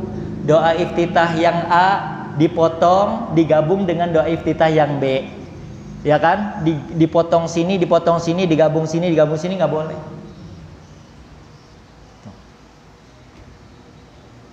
Ya, ada lagi? Ya Pak, Masya Allah, semangat Bapak ini. Membicarakan yang jangan dipotong-potong di ubah yang lain gitu kan. Kebanyakan dengar ini kan karena mata ya kan. Benar. Takbiratul ihram, ya, baca doa iftitah. Allahu akbar kabira walhamdulillahi katsira. Subhanallahi wa asila. Ini wajhiya lilladzi fataras samawati. Sedangkan di dalam hadis itu kalau mana Allahu akbar kabira itu sampai wa asila. Oke, disambung dengan ini wajah. Iya, paham. Jadi memang yang kita lihat ada orang yang berusaha menggabungkan doa iftitah, tapi dengan cara dipotong dikurangi. Yang inni wajjahtu wajhiya lilladzi fataras samawati wal ard itu dibuang, tidak semuanya ya. Diambil sebagian dipasangkan dengan yang Allahu Akbar kabiro, ini nggak boleh. Kalaupun mau dibaca dua-duanya, dibaca dua-duanya. Allahu Akbar kabiro sampai di mana, yang satunya sampai di mana, silakan. Tapi kalau dipotong satu, dicomot sini, gabungkan sini, nggak boleh. Karena itu sudah merubah konteks yang datang dari Nabi. Iya, insya Allah. Pertanyaan yang menunjukkan ya dulu ala annahu ahlil ilm, menunjukkan kalau dia itu paham masalah ini. Karena kualitas pertanyaan mengindikasikan kualitas ilmu yang bertanya. Insya Allah, barakallah. Ayah, ada lagi? Ayah. Puasa untuk ibu hamil dan menyusui. Iya. Iya. Wallahu a'lam bishawab. Saya lebih condong kepada pendapat Ibnu Mas'ud, Ibnu Abbas ya, yang mengatakan bahwasanya wanita yang hamil dan wanita yang menyusui tidak wajib atasnya puasa dan tidak wajib atasnya mengqadha. Jadi tidak ada qadha baginya. Jadi dia hanya membayar fidyah saja. Cukup membayar fidyah. Fidyah itu hanya memberi makan satu orang satu hari. Tapi hamilnya asli ya Mas ya. Hamilnya asli, bukan dibuat-buat. Nyusuinya juga asli. Ya, satu porsi saja. Mau dibayar di depan, mau dibayar di belakang nggak jadi masalah. Kalau puasa 29 hari, kasih makan 29 hari, undang 29 orang miskin sekali makan di rumah, nggak apa-apa. Mau di awal atau di akhir nggak jadi masalah. Di awal Ramadan atau di akhir. Tapi ada sebagian yang mengatakan tidak boleh di awal karena belum terlewat. Tapi nggak jadi masalah, itu ikhtilaf ulama. Boleh di awal, boleh di akhir. Tidak perlu dia mengqadha puasa. Ini yang pendapat saya condong kuat kepadanya. Jadi cukup dia membayar fidyah saja untuk ibu hamil dan menyusui. Kalau dia puasa dikhawatirkan berbahaya. Satu hari satu orang. Maksudnya mau dibayar di depan atau di belakang nggak jadi masalah. Misalnya kalau di depan ngundang orang 30, atau di belakang nanti pas mau selesai Ramadan ngundang orang 30 sekali makan. Masak banyak gitu kan, kemudian undang 30 orang, tidak jadi masalah. Kalau cuma satu orang itu aja? Nggak apa-apa juga. Yang penting yang dikasih orang miskin. Yang penting yang dikasih adalah orang yang memang berhak untuk diberi. Ya? Ya jangan, fidyah itu diberikan kepada orang yang miskin. Ya, paham insya Allah ya. Ada lagi?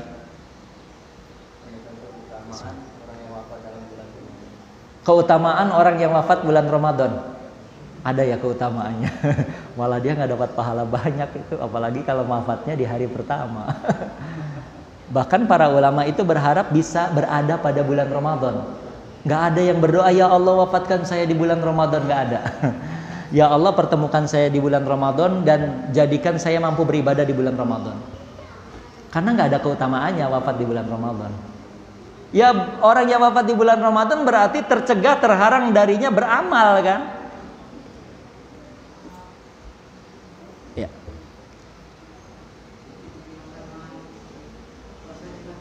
Mencicipi makanan, syaratnya jangan ditelan. Kalau hanya mencicipi nggak jadi masalah. Yang penting jangan ditelan enak gitu, jangan. Ya dicicipi, kan lidah kita ini kan bisa merasa ya, merasa masakan. Jangan dilewatkan dari tenggorokan. Ya, dibuang lagi.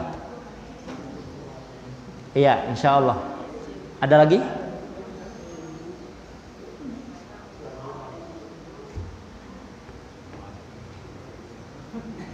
Gak ada, sudah ya?